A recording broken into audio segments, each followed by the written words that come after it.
when you are writing, getting mortgages for people, how much do you consider penalties and how much do they differ from one institution to another? Yeah, so they can be quite different from one institution to another, right?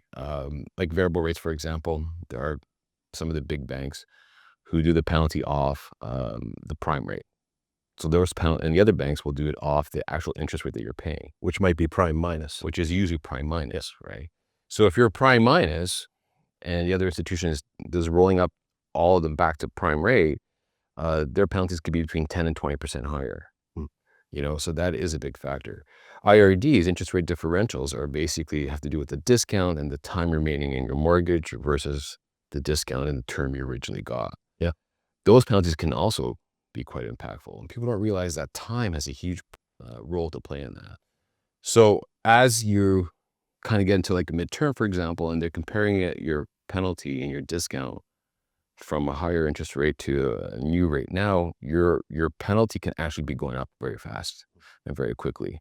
Every time the bank changes their posted rates, your penalty will change. People don't realize that. There was actually an article just written.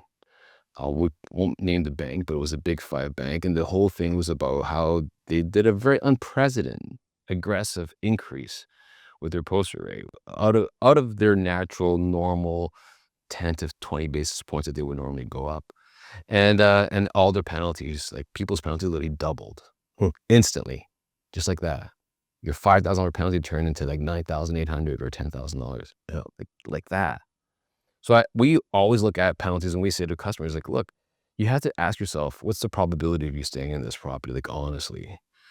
And if you think you're going to move, then we have to be conscious of having something in mind with penalties, portability, with the mortgage. If it is a major life event and it's something that you can't control, then what we want to do is we want to minimize the impact, and calculate what your goal is. If you're going to sell this property and exit, figure out what the penalty is today and can that penalty go up or down, and what action do we take now to minimize the impact of that, right? And so maximize the profitability for the consumer.